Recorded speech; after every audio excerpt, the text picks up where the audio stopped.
Welcome, everyone, to Winning in the Shadows. It's UFC 307. I'm Andy. That's Jim. Every fight breakdown on the card. Let's get right into it, Jim. It's not the fight we wanted. It's the fight we needed. It is Tim Means versus Court McGee. What in the holy hell is going on? What kind of fight is this to start off the card? I do want to get into this, but we have to talk about Salt Lake City. Mm-hmm. Before you handicap, before you bet these fights, you have to understand we are at high altitude at Salt Lake City. And does that mean something? Oh, yes, it does. So, Jim, please explain why this is so important to understand. So we got our worst PFL night ever was at Salt Lake City. And every single fight, we're talking 35, 45 seconds into the fight, you could tell that we have a problem here. They're sweating it's profusely. Worse than Denver. Yet they're sweating profusely. I don't know if it's the elevation mixed with the humidity or just the area itself, but it seems like Salt Lake is kind of pegged as the hardest cardio place to play. It's a fight. Compared to Denver or Mexico City, which are both, I believe, higher elevations, it still seems like Salt Lake City, every time we go there for any card, there's an effect. So you have to take this into account with finish props. Be very careful on your props this week, because after 2.5 minutes, we could see every single one of these fighters exhausted, and you lose the pop in your punch when you are tired. And when you get two people that are tired, even if it's a dead under, these guys are going to hug and wrestle and lean on the cage and sweat on each other for another 20 minutes. I would also add that submissions were almost impossible at PFL. Once they started sweating that much, it was like you're not glocking up anything. Mm-hmm. It was really tough. Really tough. Yeah. So just take that with a grain of salt. We're definitely going to look at fading fighters with bad cardio. So very, very important to understand that. All right, let's get into it. Tim Means, Court McGee, what's your take on this fight? Well, this is like I'm very glad that they're not putting these guys up against young killers later in their career. UFC has done a pretty good job of pivoting off of doing this. They had a run there where they were putting the old guys against the young lions, and it wasn't going well. Jim Miller rattled off however many wins in a row. So we got two older guys that are nearing the end of their careers. Would I be shocked to see either of these guys hang it up after this fight? No, wouldn't shock me. Skill set wise, would you say that they both don't do anything special? Not anymore. Correct. Right? Yeah. They're just a very meat and potatoes strikers. Tim Means is still dangerous. Court McGee still has, from what we've seen, decent cardio, and his chin is not totally gone. There was a worry there that for a while that Court's chin was gone. And I think he showed us that he still has a little bit left in it. We won't give him a murderous power puncher. That fight against Morono, I think, was a bit of an indictment on Morono. He looked absolutely horrible in that fight against McGee. And I think that's when we realized that Alex Morono is who he is. That was the old, you don't lay minus 300 on Alex Morono lesson. Yeah, we did. And we all had to learn it. We cashed it, but it wasn't very it was sketchy.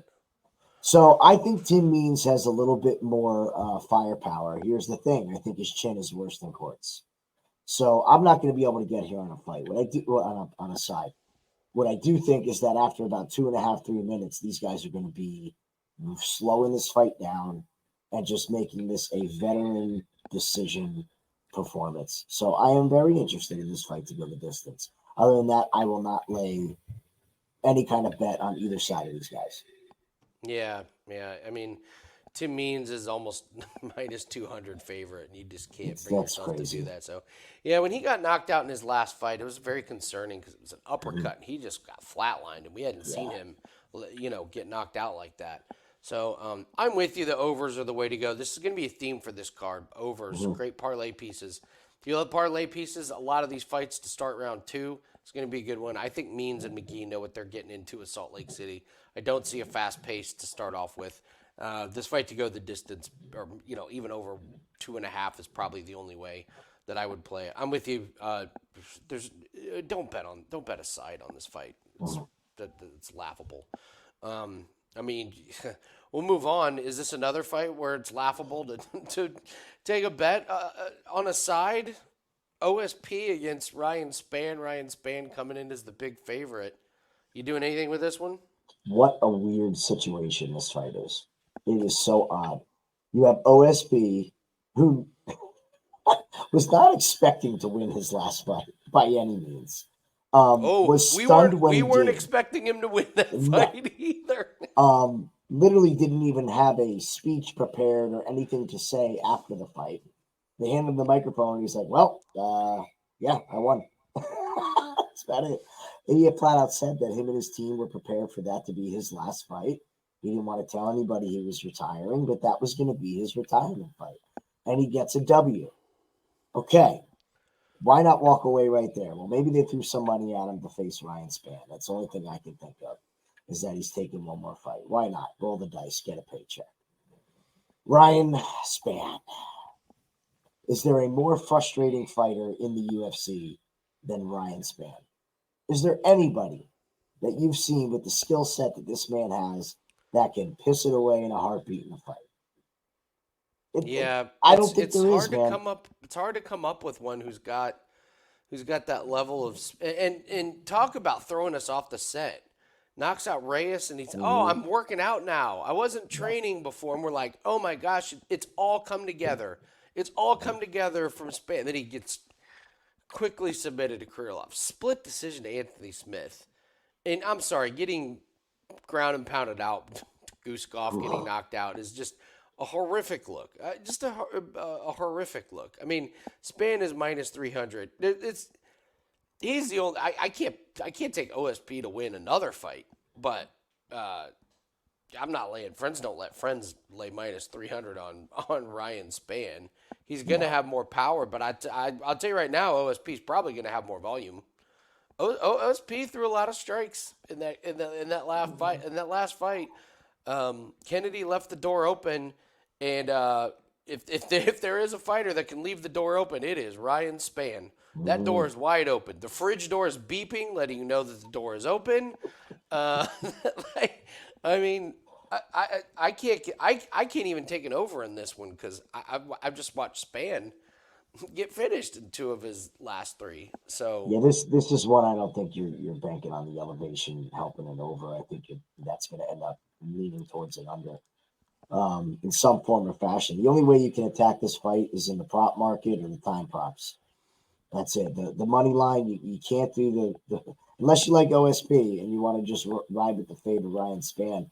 You know, if I had to predict, here's the other thing: this fight was scheduled and then canceled as well, and it was yeah, canceled because OSP was sick or old. something. I call bullshit on that. I think that he doesn't even want this fight. I think they signed on it. I think he's having second thoughts about coming back for a second fight. So the fact that it ended on his side and that got rescheduled makes me lean towards Spann. But look, if Ryan Spann is going to win, how's he going to win this fight? He's probably going to knock out OSP. I don't think he's going to win a decision because he's going to get caught in something in round 2 or round 3 when he's gassed.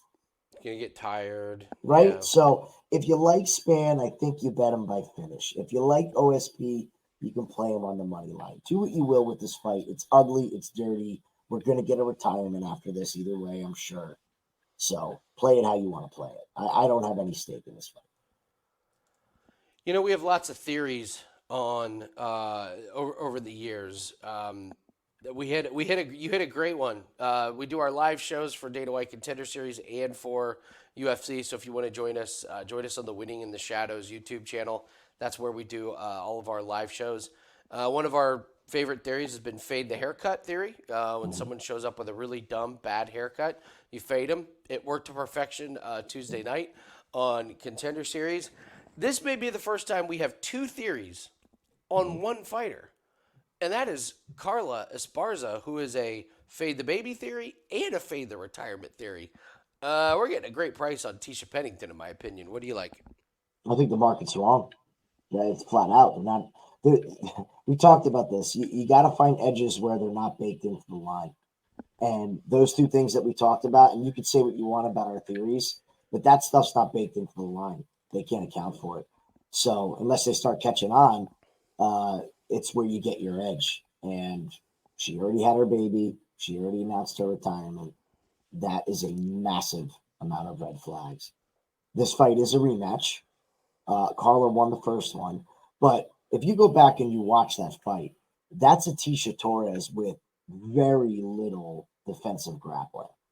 I mean, it was an eternity ago. What was the year for their fight? I mean, 2018? it's almost just one of those things where do you even really, I think you throw it out. I think you throw it out. Okay. It's that long ago. There's no way everybody can be the same. Esparza looked absolutely horrible in her last fight. I think if you're looking at both of these fighters and seeing who's made improvements throughout their career, it's Tecia Pennington. It's not even a question. To me, Esparza is the same fighter from the Ultimate Fighter in 2018. So you talk about MMA passing people by. This is a prime example. We really don't know about her physically and at this altitude as well. The emotions with the fade the baby theory, I don't believe that she is going to have that same vigor to be chasing takedowns for 3 rounds. So love Pennington in the spot. There is a little bit of resentment going back to the Ultimate. I don't know if you caught this as far as I did. Carla was one of the flag wavers talking about Tecia being on PEDs. And, Tecia stated that she's not mad about it, but she doesn't forget about it. It's the old, I forgive, but I don't forget deal. So I think Ticia's going to put it on her here in rounds 2 and round 3. And to be honest with you, in these retirement fights, I would not be shocked if we get a bit of a mercy stoppage in the third. But Torres on the money line is most certainly the play. Or Pennington. Yeah, I watched an interview with Esparza, and I got to tell you, physically, her face looks different. It's very, very strange. So Esparza hasn't fought in almost 2 years. She had her baby last year. Just flat out said coming back for one last fight. I went back and watched this Zhang fight, and even 2 years ago, I know it's Weili Zhang. I know it's kind of its own category. Man, Esparza couldn't get anything going. I mean, nothing. She got beat up pretty good. There was one little exchange where she had some top control, and Zhang quickly reversed that, and just it was you go back and look at her last 2 fights, she got mollywopped by Zhang, and then this horrific fight against Rose. She gets the win, but that goes down as one of the all-time worst fights in UFC history. So you got to go back to 2001 before she's had a real win, and a lot's going on there. So the other thing is we faded Tecia Pennington in her last fight against Tabitha Ricci. She was a fade the baby theory. She was coming back from baby, and even though we get the cash, we were terrified because Pennington looked great. So she's got her first fight out of the way after coming back. And she obviously is not coming back just to retire. She's coming back to, make a run. I thought her cardio against Ricci looked good. Grappling looked fine. Striking looked fine. Everything looked really good. I don't really see where Esparza is going to have any of the advantage, especially with all the kind of the baggage that's coming with. So I'm with you 100%. Carla Esparza versus Tecia Pennington. It's Pennington all day. You're getting less than minus 200, which is right up our alley for these theories. So if you guys could real quick hit the like button, really helps the algorithm out. Just bink, hit the like button. Let's do cord as the word of the day. Cord, C-O-R-D. If you don't have a hot take to leave in the comment section, just type the word cord to help us out. Everyone that's been doing that, I really, really appreciate. You guys have no idea how much that helps us out. It boosts the video and the algorithm, and it just kind of lets us know that you appreciate the job that we're doing. But also, do tell us what you like in this. We always like hearing what you guys are liking. I ran a poll about a fight later on in the card that we'll get to. That's a pretty funny result, so stay tuned for that. Alexander Hernandez and Austin Hubbard. I got to be honest, this one was the very first one that I circled as a fight to go the distance. What's your take on this one? I'm going to be on the opposite side here. Okay. Reason being is this. Hernandez on a full fight camp is different than the Hernandez short notice. This fight's been booked. He's known he's been fighting. He didn't have a canceled bout or anything like that. He's a bit of a head case, and he gets in his own brain when he has too much time to train and think in That's training. well said. And That is things. very well said about Alexander Hernandez. He's admitted it. He admitted it in his last fight and said, maybe I should take short notice fights. Well, why didn't you? Now you're back in full training camp. The guy's been bouncing around gyms. He left Factory X. This is at elevation again. And with Alex Hernandez, I don't think I've seen him dominantly win a third round in his entire career. So that right there gives me Austin Hubbard in the third. What happens in 1 and 2 is going to dictate this fight. Now, say what you will about Austin Hubbard. I don't think he's a world beater by any means. When we watched The Ultimate Fighter, he was actually one of our picks that could win the whole thing. Made it to the finals, so we're pretty close on that. Hasn't really looked fantastic in the UFC since, but the man used to train at elevation. I'm not sure he's still there. I think he moved back home. But what that tells me right there is that he knows what it's like to grind and push at this altitude. Maybe not this altitude, but at altitude. So the third I'm going to pencil in for Austin Hubbard. Now, Alex Hernandez, when things don't go his way, he crumbles. He is a Victoria Leonardo. If they're not going his way, he will gladly kind of shell up and just take the beating and get out of there. We've seen him fight through a couple, but I just can't get on board with Alex Hernandez. I think that Hubbard is going to have a chance to get him out late. I don't hate the decision, but I think this is going to be Hubbard, man. I like Hubbard in this spot. I think he's going to get the jump on Hernandez late round 2 and squeak out round 2 and round 3, definitely. Yeah, plus 140 on Hubbard. It might also be a nice live betting opportunity if Hernandez gets off to a good, quick start. I like it go to the distance just because it's an Austin Hubbard fight. I mean, Figlak goes to decision, and we see him go to decision in Ultimate Fighter. Long list of fights going the distance. He's not that. I mean, you have to go all the way back to 2020 here, where Austin Hubbard actually gets the finish. So, and that finish was when Max Rochelle couldn't get off the stool. Yeah, it was a. Remember I that? mean, Like it wasn't. yeah, It wasn't a knockout. no. Hernandez's last 3 fights have gone the distance. So I just think that the writing's on the wall in this one, that it goes a while. I don't know. Start round 1 or start round 2 could be a really nice parlay piece. I'm willing to go all in and just say it's going to go the distance on this one. Ihor Potieria and Cesar Almeida. I think that this is just the continuation of the UFC punishing Potieria for what he did to Rua. I really have never seen anything like this. I've never seen them just constantly putting a guy out and setting him up to lose. So Potieria fights Rua in Rua's last fight, wins and does this ridiculous celebration. So they're like, okay, you're going to gloat against an all-timer? Why don't you fight Carlos Ulberg here? Bang, knockout. Hey, meet Mr. Rodolfo. Bang, knockout. Then they give him this Robert Bierstack, who was horrible. Horrible. God, was he bad. And what was there, 48 stoppages for low blows and all that stuff. And then they give him Michel Pereira. They're not done with him, no. Let's give him Shar Makhmedov. Let's let him get kicked to the body 48 times. No, that fight gets canceled. Okay, Poteria's biggest weakness by far is cardio. Let's have him fight in Salt Lake City against a kickboxer who's shown really good cardio. This is just, I've just thoroughly enjoyed myself betting against Potieria. Yeah.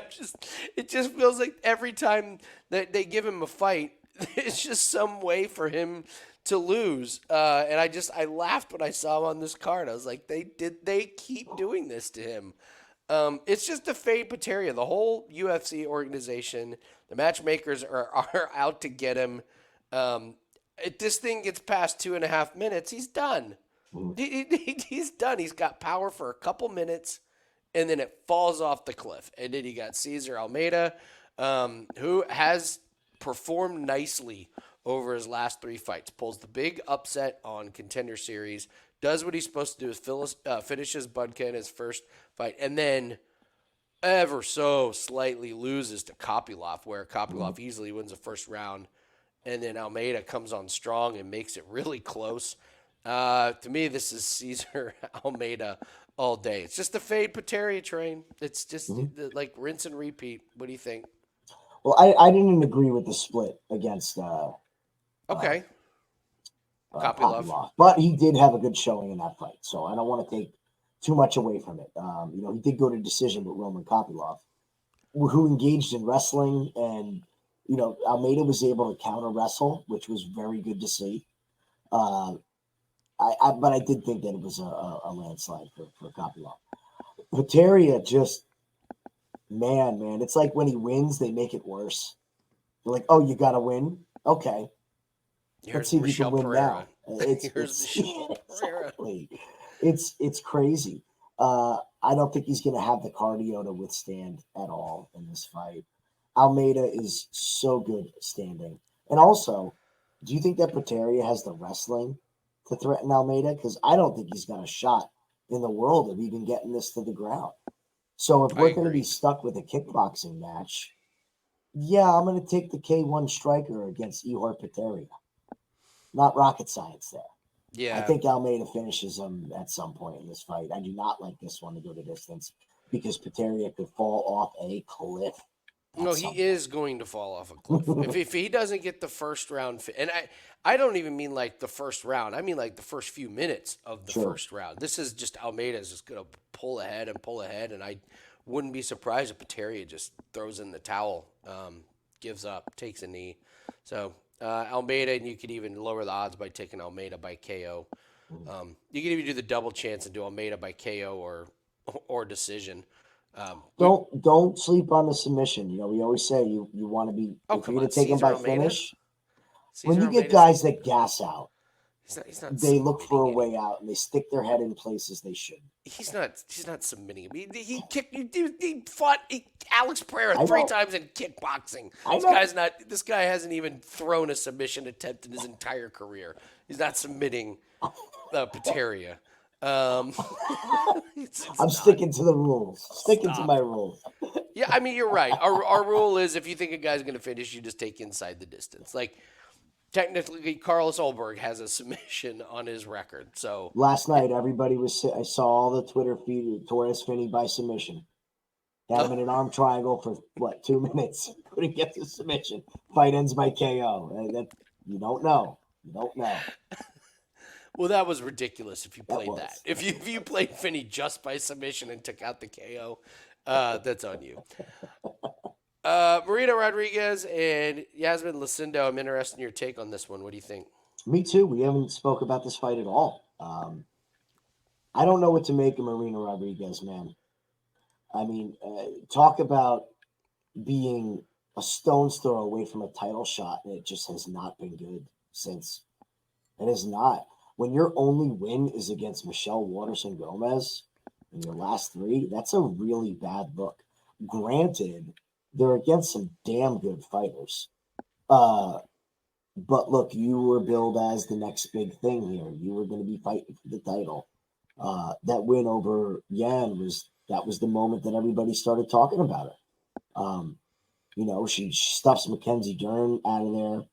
Like the finish against Gomez, that was so obvious a minute into the fight that Gomez was just beat, done. It was a mercy stoppage in round two. Like it just not to take anymore. If you're going to be considered legit, I don't think you can lose a split decision to Jessica Andrade in 2024. So I really don't know what to do. On the flip side, I don't know if Lucindo is as good as we think she is. I think everybody kind of thought she was going to be this murderous power puncher coming in. She's looked great. I don't. I think she wins this fight because I just can't see Marina landing the bigger shots out of the two of them. My worry is how do you play it? Is it her by decision or her by knockout? Because that Rodriguez chin could show up at any time, and you just don't know. So I'm really interested in your take on this. I'm going to pick Lucindo just because I think she's going to have the more impactful strikes, but I'm curious about how to play her. Yeah, Lucindo at the time of recording this is minus 180, and I mean this is just the the young and up and comer versus the veteran, and does the veteran have anything left in the tank? So Marina Rodriguez's path to victory is she just has to use the jab, and she has to keep Lucindo at distance. That's her only chance. My issue is that I just don't think it's going to do enough damage, and Lucindo's punches just have more oomph on them, and they end up damaging the face more. You look at Rodriguez, there's no shame in losing to Andrade and Lemos and Jandaroba. This fight against Andrade, I thought I was on Andrade pretty confidently, and it went to a split decision. Her reach is going to be her biggest weapon. I just don't think it's quite going to be enough. Now, the worry is that you do have Lucindo who's still in her early 20s. That being said, she's got 21 fights. So is she going to, drop the ball? But you got to remember, she technically lost her very first UFC fight. She's already tasted defeat. She's got that out of the way. So when I'm going through her and I'm trying to find holes in her game, she's got a submission win. I was high on Colque, but still kind of am. But man, Lucindo just beat her up. I mean, she put it on Carolina, and I see her just only getting better. And I'm not sure 37-year-old Marina Rodriguez is going to have any new tricks. So what's her old tricks? Well, it's the jab. It's the it's keeping her at bay. But I just think Lucindo. You give me the younger fighter that's shown power and has more upside at this point. It's kind of the only way that I can take it. The books have completely sniffed out the totals in this one. I mean, I wanted to take it to go the distance. You got to lay like minus 270 or something. That was going to be how I wanted to play it, but it's a parlay piece at best. I still think it goes the distance. But it's all about Marina's chin. That's what it's yeah. that whole bet. It comes down to that. If she Agreed. gets flipped, could be over. Yes. So I don't want to play Lucindo by decision, even though I do think she wins by decision. You got to take into account Salt Lake City. So outside of the first round, we just watched these fighters gas out. So it's Lucindo by decision. But that being said, minus 180 is not that bad of a price. It's absolutely playable, especially if you want to throw some long shot or if you like Lucindo, you can just play her straight on the money line. Yeah. So are we both saying Lucindo in this? Yeah, I just can't get there with Rodriguez. I know she made it close against Andrade, but I have to take the upside. I have to take the younger and the upside when you're looking at these fights. So that's going to be the play. All right, we've got some underdogs that I think could be barking coming up here. Stephen Thompson and Buckley. You think Thompson's got a chance in this one? It's the age. The age bothers me, and the karate style bothers me. We just saw last night a fighter adapt a karate background properly to MMA. Boy, it looked good. David Martinez on Contenders. Yeah. And he kept the karate style, but had a better defensive guard and defensive movement. And with Wonder Boy, it's like the book has been written on how to beat him. This happened with Machida. The second somebody exposed how to beat him, everybody did the same thing. And that's how you beat these guys. So the question to me in this fight is Buckley going to be able to get on the inside? That's all this comes down to. If he can't get on the inside, Stephen Thompson is 100% live to win a decision 10 fights out of 10. If you're not going to close the distance on him and at least threaten with wrestling, you're in trouble. So that's my question. Do you think Buckley is going to mix in the wrestling? Is he going to get on the inside? Is he going to be defensively responsible, which we've seen him be recently, getting inside and not get clipped? I don't think there's any knockout power coming from Wonder Boy anymore. He's not going to be clipping anybody coming in and putting them out. So it's going to take a decision. So I'm in the camp of I think Buckley can do enough in these later rounds to really be a pest to Stephen Thompson and make this fight dirty. And I think he's going to squeak out a decision. Wonder Boy is still very hard to finish. It's happened once, right? Last fight was the last time, the only time that he's been finished. So I think Buckley fights a smart game plan and gets a decision. I think this sets up perfect for Stephen Thompson to win and for everyone to be holding Joaquin Buckley Wow. in there. I think this is the parlay buster of the night. I think that this Okay. is just everyone pencils this in. Old man Thompson. All it's gonna take is for Buckley to get inside. Stephen Thompson almost made it to round 3 against Shavkat. Against Shavkat. And with all due respect to Buckley, he ain't Shavkat. Okay? Let's take a look at who Stephen Thompson has lost to in his last 3 fights. Shavkat, champion contender. Bilal, champion. And 2021, Gilbert Burns, champion contender. Buckley's not a champion contender, in my opinion. So if I'm looking at who Stephen Wonderboy Thompson has lost to, it's the cream of the crop. And then listen, Kevin Holland just said, "I'm not going to grapple. I want to try and win a striking match." And look what happened. He couldn't even make it the entire fight. So now I look at Buckley, and there's 2 things that I just don't think people are taking into consideration. This is not the Apex. This is a big octagon. Great point. I didn't even think of that. Great point. Stephen Thompson's going to be dancing around on the outside so much. And now, add to that, it's in Salt Lake City. I think Stephen Thompson's going to make Buckley run in circles and tire him out. And if he shoots for a couple takedowns and misses, oh boy, look out. Let's take a look at Buckley, who's been fantastic since the weight division change. Knocks out Fiallo. Fiallo's getting knocked out in regional promotions now. Morono, he couldn't finish Morono, which we documented earlier how bad Morono is. Luque, who, that was like Luque not like being at his worst. And then Ruzaboyev just stood there and let Buckley take him down. This is not going to surprise me this is not going to surprise me in the slightest. If round 3, Buckley is huffing and puffing, covered in sweat, and Stephen Thompson, it's 1-1, and Thompson looks like the absolute fresher fighter, and Buckley is like, oh my God, I just blew my gas tank trying to take this guy down, and I didn't get it. I love Thompson by decision in this one. The big cage, and that's the best thing that you said, man. The big cage. I might have to flip on this. We watched this in bare knuckle. Yeah. The bare knuckle, when they're in the small circle, it's just knockout central. When they're a big one, it's room to move around on the outside. This was such a sneaky fight for Thompson to take. I 100% believe that he was like, oh yeah, a big cage at altitude that I could dance around on the outside and point fight this guy, because Buckley loves to lunge in, uses athleticism. I think this is going to trip people up. I really do.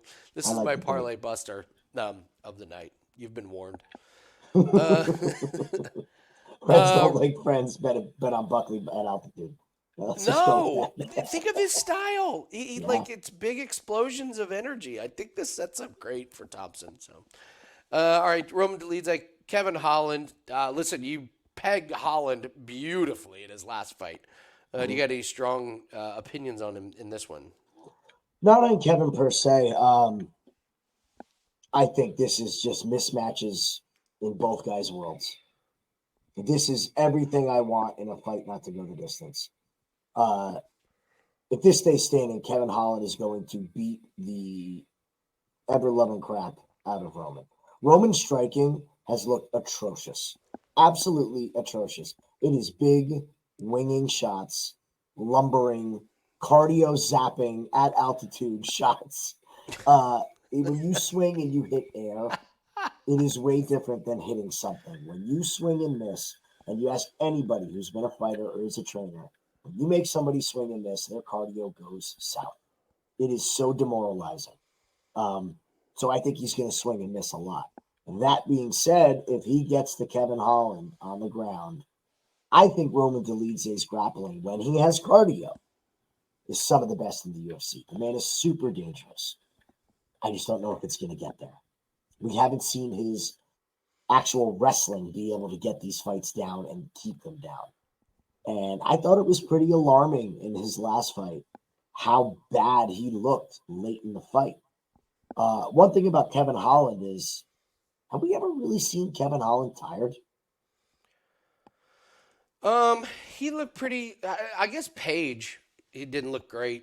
They're kind of But towards the end, but was he I don't know. tired? I don't know if he was exhausted. No, Like probably even not. when he got wrestled by who was it that took him down Steven and sat on Thompson. him?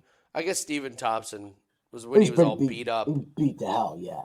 But I think if it stays a striking match, let me put it this way: if they stay on the feet and it's a stand-up match, I don't see him getting tired from punching Roman in the face. Okay, Okay, makes because sense. I don't think he's going to be taking hits. So I had a great read on Kevin Holland. This line's been staring at me all week. I think Roman's going to get to him. Okay.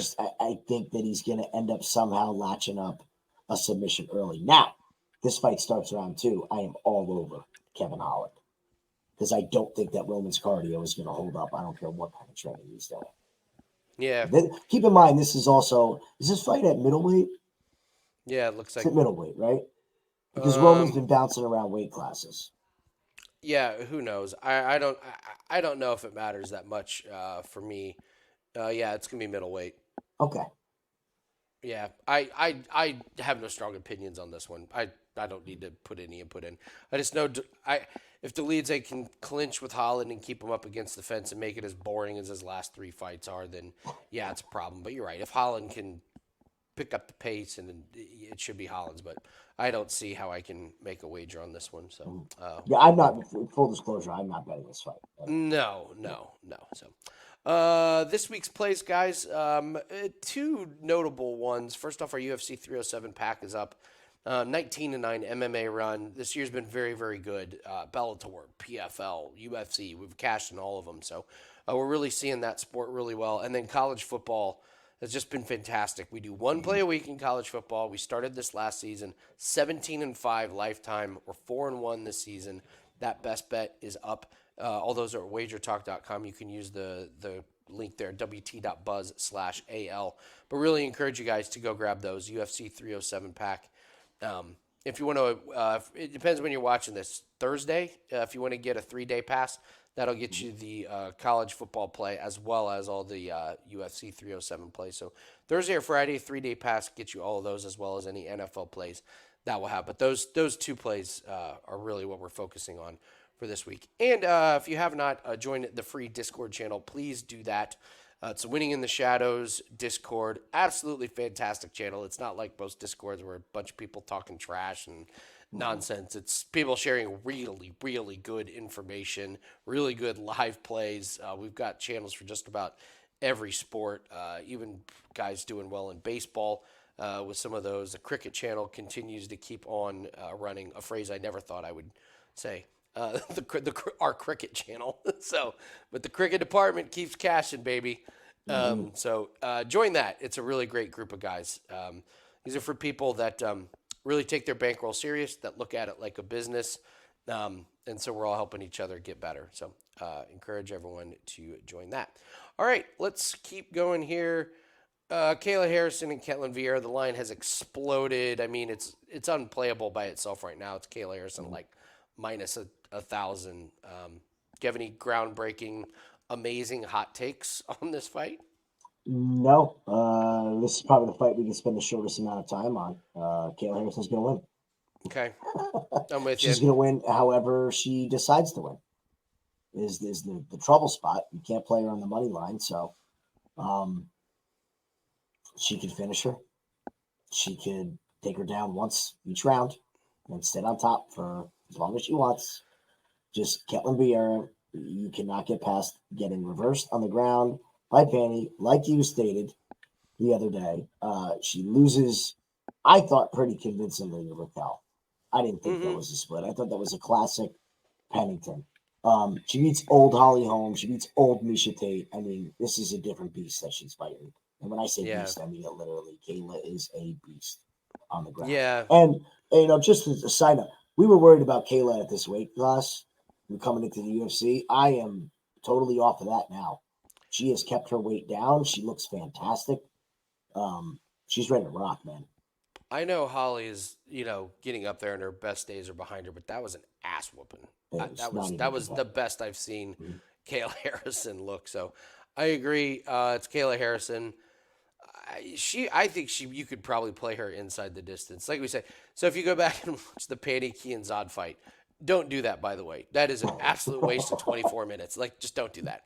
But in the third round, Ketlen Vieira gets on top of Pani, and Pani reverses her. It's like, if you're getting reversed in the third round by Pani Kianzad, Kayla Harrison's going to have her way with you. So only worry, again, it's at altitude. Cardio. If Kayla gets a little tired, it's going to be tough to finish. But as far as control and those judo throws, I think she has no problem.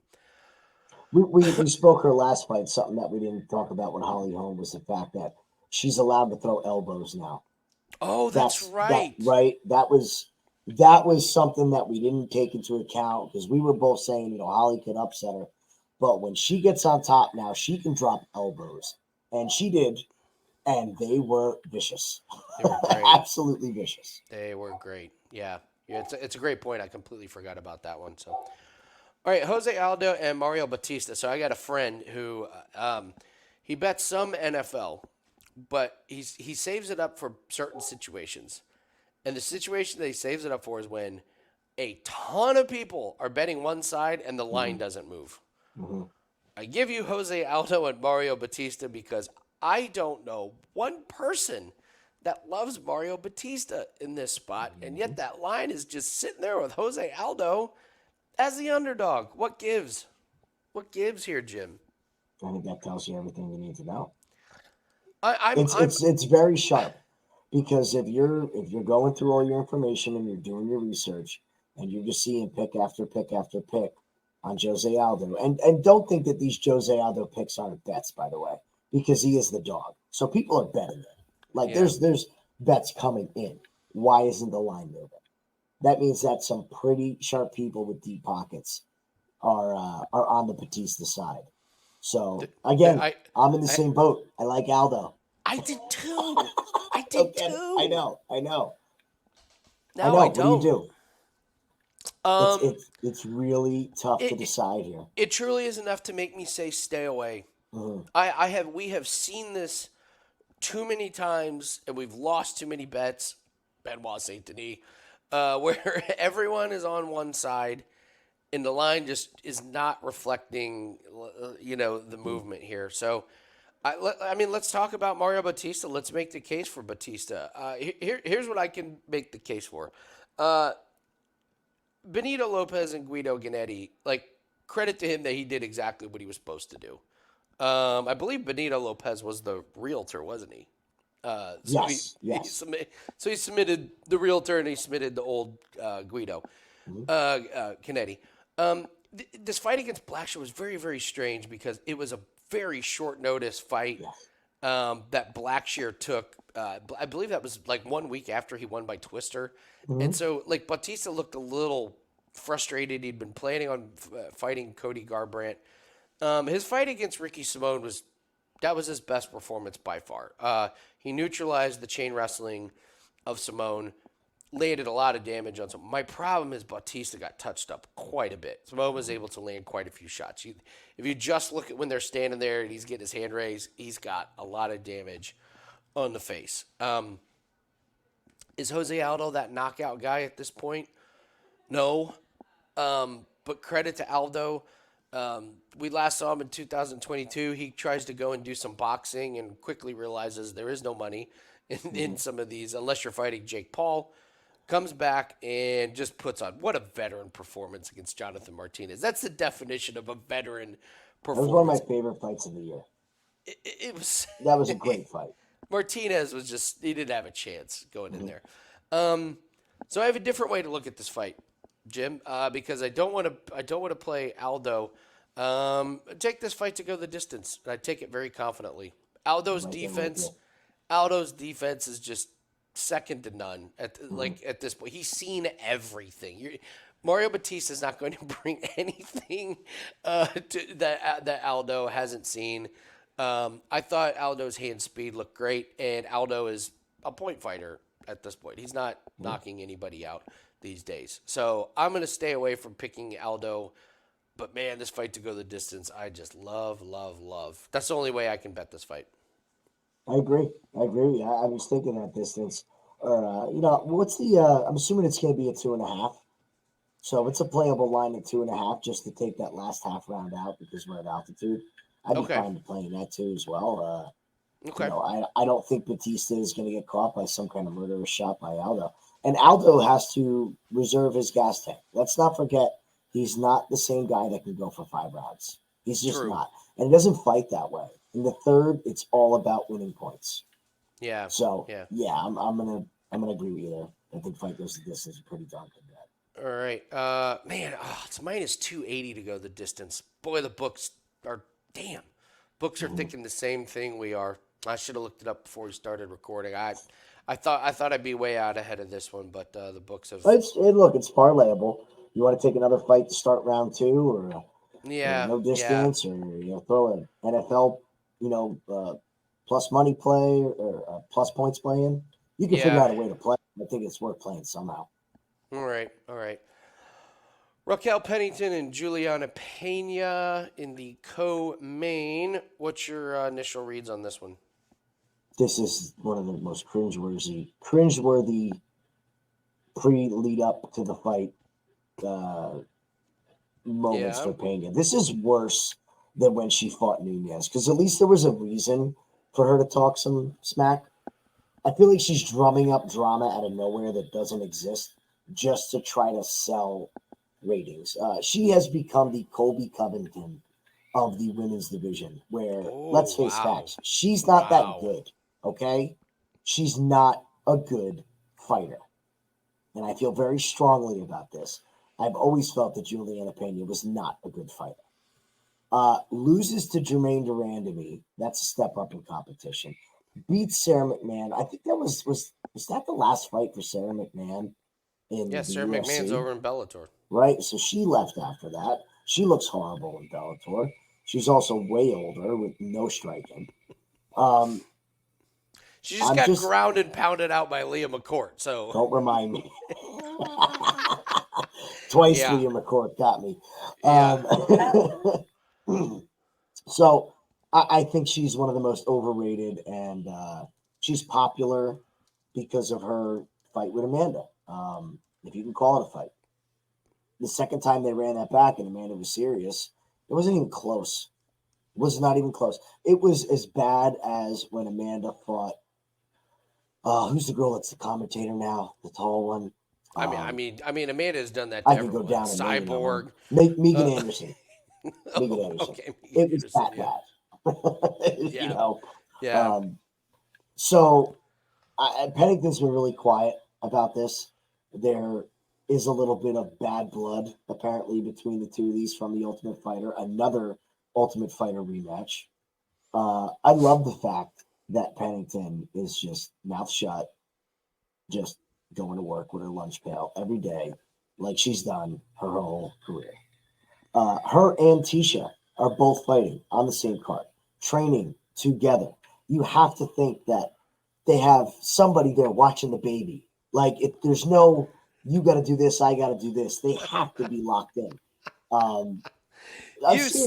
You sneaky son of a bitch! You're gonna pull out the Pennington parlay. I know where you're going with this. I like the Pennington parlay. I think it's a tricky way to pull a unit on this card. I think Raquel is going to make this look easy. Pena is going to look good in the first and be going after takedowns. But we've seen this with Raquel. Once she knows that she is getting the cardio advantage, which she will have, she pours it on. She's great takedown defense, great get-up game. I think she's going to put it on Pena in rounds 4 and 5. And Pena's going to be a bloody mess by the end of this fight if it doesn't end early. So the poll I mentioned earlier was I asked on Twitter, if you handicap UFC, how much stock do you put in her win against Amanda Nunez? And there were 2 options. 1 was a ton.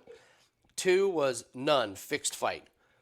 Fixed fight runaway favorite. Well over 65%, I believe. I know it was over 60%. I don't know if it made up 65%.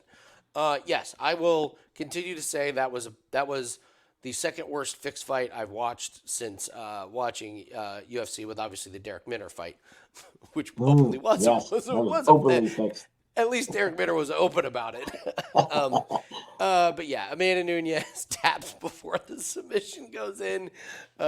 She's smiling when she gets up. It's a complete farce.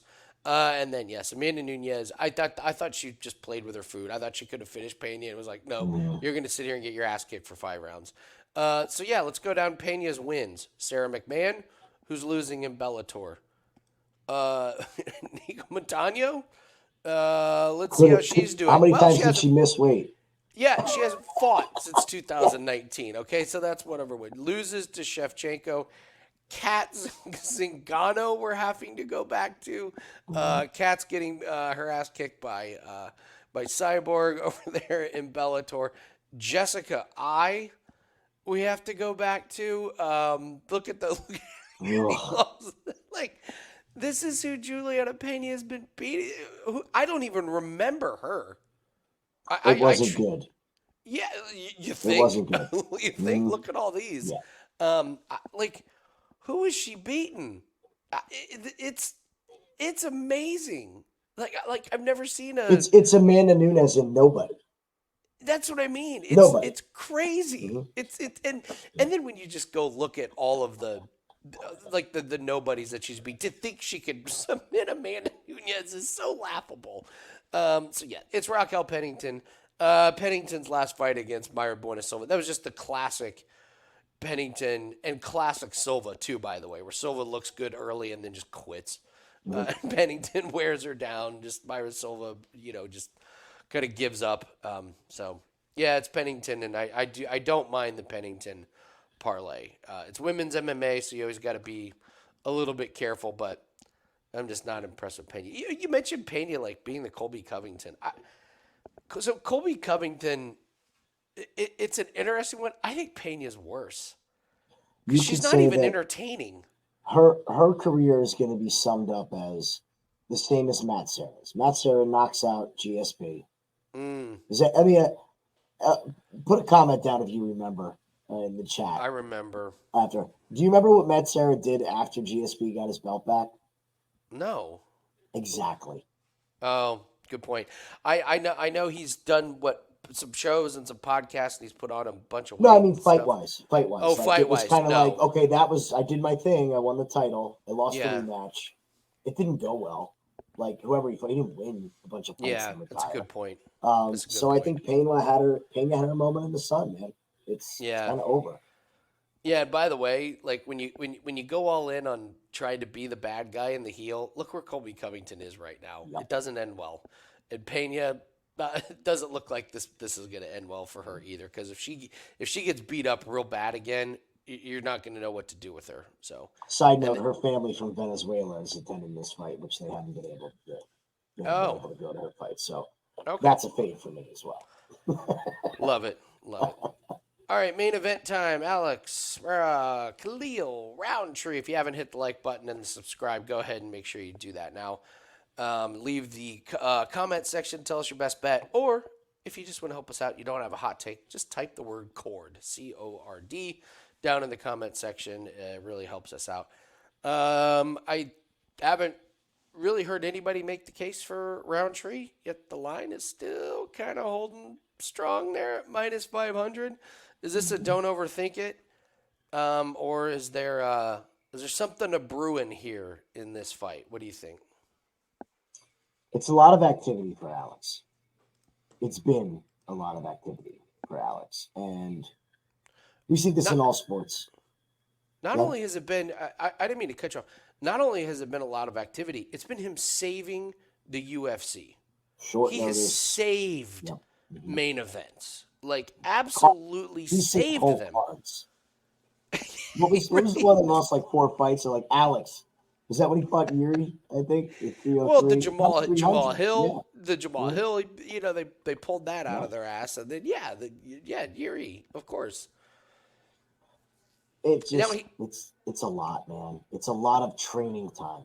It's a lot of wear and tear on a career that already has a lot of wear and tear. So let's sum it up. Is Alex Pereira better than Khalil Roundtree? I don't think we're debating that, right? Nobody's debating that. Yes, he's better. The one thing Khalil has is speed. And when you have speed, you can create power. And look, it's still only going to take one shot. Let's put it this way. Who hits harder, Roundtree or Izzy? Oh man. Oh man. For one punch, Izzy hit harder. The one magical punch, which I still say is one of the most, maybe the most iconic punches I will always remember, where Izzy summoned all of his strength and strength from the gods to just absolutely flatline Pereira. But I think Roundtree, pound for pound, Roundtree hits harder. hits harder. If Izzy could touch Alex's chin, if Roundtree touches Alex's chin, he can put him out. Let's not even debate this, okay? It can happen. Same thing, if Alex touches Roundtree, he can put him out. We already know that. So you have, ammunition coming into this octagon that we haven't seen in a fight in a while. Like, name the last fight where both guys were so live for the knockout. Like, they're going to go across the cage and they're going to have a Muay Thai fight. That's what's going to happen. So yeah, I lean Pereira. I don't like the number. I think, what's the line on this fight just to end by knockout? It's got to be. I don't think you're getting any. There's no big discount even there. No, it's not. You're not. I mean, so Pereira by knockout is minus 330. Roundtree by knockout's 5-1. So at that point, you give me those two numbers, you have to bet Roundtree. You're not going to bet Pereira at that number. Yeah. So I think the fact of the matter is that somebody's going to get caught in this fight. Okay. I would say within 2 rounds. Would not be surprised if it's really early. If you're Roundtree, you're going for broke. You're not interested in making this a 5-round fight. You're going in and you're going for it. So, I would like this fight to end.